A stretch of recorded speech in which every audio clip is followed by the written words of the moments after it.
إن الحمد لله والصلاة والسلام على رسول الله أما بعد আলহামদুলিল্লাহ সম্মানিত বন্ধুগণ, প্রতিটি ভালো মনের মানুষ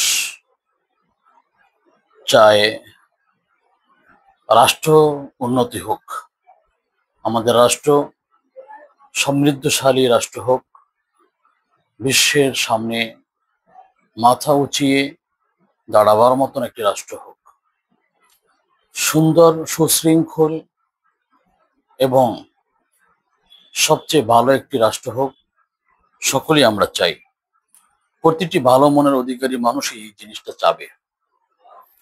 অফিস আদালত, ব্যবসা বাণিজ্য, প্রতিটা সেক্টরে দুর্নীতি মুক্ত, রাহাজানি, ডাকাতি, টেন্ডারবাজি, দুর্নীতি, সুদ, ঘুষ এটা বন্ধ হোক, সকলেই চাই আমরা।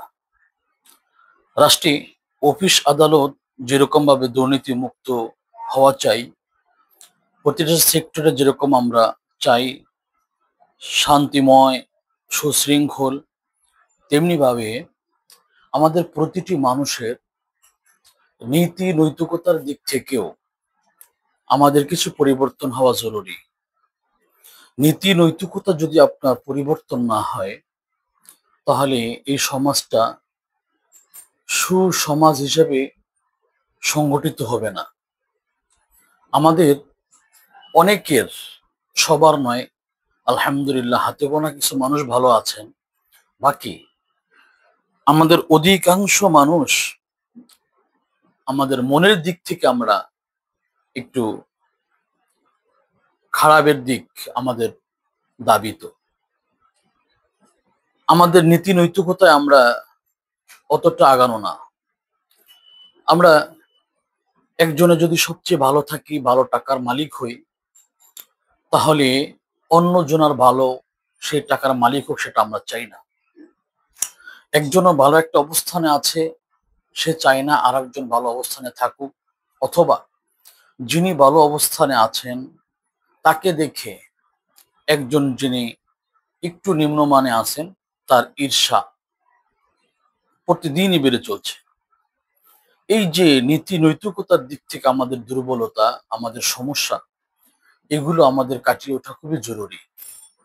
কারণ অর্থ সম্পদ যদি কোনো ব্যক্তির বেশিও থাকে, সেও কিন্তু প্রকৃত পক্ষে ধনী না, যতক্ষণ পর্যন্ত তার মন বড় ধনী না হয়।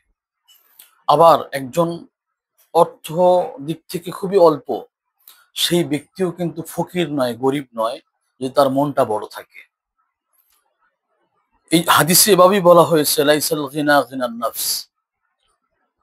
প্রিয় ভাইরা, আমি নীতি নৈতিকতার দিক থেকে বোঝাতে চেয়েছিলাম, আমরা নীতি নৈতিকতার দিক থেকে অনেকটা পিছনে। একজন একজনের দোষ চর্চা আমরা পিছনে করি, একজন একজনকে ভালো দেখতে পারি না, নিজের দোষটাকে নিজে আমরা দেখি না। এই আঙ্গুলটাকে আমরা অন্যের দিকে ফেরাতে পারি, নিজের দিকে ঘোরাতে পারি না। আমি যদি নিজের দিকে আঙ্গুলটাকে ঘুরিয়ে বলি আমি কে, আমার মধ্যে কি দোষ আছে, আমার মধ্যে কোন সমস্যাগুলো রয়েছে, তাহলে প্রতিটি মানুষ স্বর্ণের মানুষ রূপান্তরিত হবে ইনশাআল্লাহ। কিন্তু সমস্যা হলো, আমরা অন্যের দিকে আঙ্গুলটাকে তাক করতে ভালোবাসি, তার মধ্যে কি কি সমস্যা আছে সেগুলো নিয়ে আমরা সমালোচনা করি, গীবত করি, পরনিন্দা করি, কিন্তু আমার মধ্যে যে দোষগুলো রয়েছে এগুলোকে নিয়ে আমরা চর্চা করি না। দেখেন, যখন একটা ব্যক্তি ভালো হবে, তখন একটা পরিবার ভালো হয়ে যাবে, পরিবারের সবাই যখন ভালো হয়ে যাবে একক করে, সমাজটা ভালো হবে, সমাজটা যখন ভালো হবে, একটা রাজ্য বা একটা বিভাগ ভালো হবে, একটা বিভাগ ভালো হলে রাষ্ট্রের সমস্ত বিভাগ ভালো হয়ে যাবে আস্তে আস্তে। এরকম ভাবে আমাদের নীতি নৈতিকতার দিক থেকে ডেভেলপ করা জরুরি। প্রিয় ভাইয়েরা আমার, আমরা মানুষের সমালোচনা না করে, মানুষের গীবত না করে, মানুষের জন্য চুগলখড়ি না করে, মানুষের প্রতি ঈর্ষান্বিত না হয়ে নিজেকে পরিবর্তন করার চেষ্টা করি। আমরা সকলেই হাসানে বসরি রহিমাহুল্লাহ নাম শুনেছি। উনি ওনার একটা কিতাবের মধ্যে লিখেছেন, আমি আমার নিজেকে নিয়ে এতটা ব্যস্ত, আমার নিজের দোষ নিজে আত্মসমালোচনা নিয়ে এতটাই ব্যস্ত, অন্যের দোষ আমার চোখে পড়ে না, অন্যের দোষ আমার সামনে আসে না। প্রিয় ভাইরা আমার, আকাবির আশরাফ যারা ছিলেন, মুরব্বিয়ানে আজম যারা ছিলেন, তারা নিজেদের দোষকে নিজেরা দেখতেন। নিজের দোষ নিজে দেখলে কি হয়? মানুষ সামনে উন্নতি হয়, ইমান আমলে এবং দুনিয়া আখিরাত সব দিক থেকে। আপনি যখন অন্যের পিছনে পড়ে থাকবেন, না হবে আপনার উন্নতি, না হবে দুনিয়ার কোনো উন্নতি, না হবে আখিরাতের কোনো উন্নতি। আপনি পিছনেই পড়ে থাকবেন, আমি পিছনেই পড়ে থাকবো। সুতরাং আমাদের জন্য জরুরি হলো আমরা সর্ব অবস্থায় নিজেকে নিয়ে আত্মসমালোচনা করব। কোরআনুল কারীমেও এমনটাই বলা হয়েছে সূরাতুত তাহরীমের মধ্যে, ইয়া আইয়ুহাল্লাযীনা আমানু কু আনফুসাকুম ওয়া আহলিকুম নারা। হে ঈমানদার সকল, তোমরা তোমাকে, নিজেকে, ব্যক্তিকে, নিজ ব্যক্তিকে, নিজ সত্তাকে আগে জাহান্নাম থেকে প্রোটেক্ট দাও, জাহান্নাম থেকে বাঁচাও।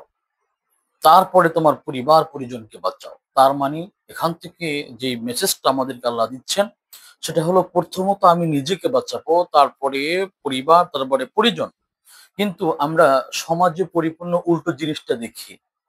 আমরা দোষ ধরার ক্ষেত্রে, খারাপিয়াতের ক্ষেত্রে, সমস্ত কিছুর ক্ষেত্রে আমরা অন্যেরটাই বেশি দেখি, নিজেরটা দেখি না, নিজের দিকে আঙ্গুলটাকে ফিরাচ্ছি না।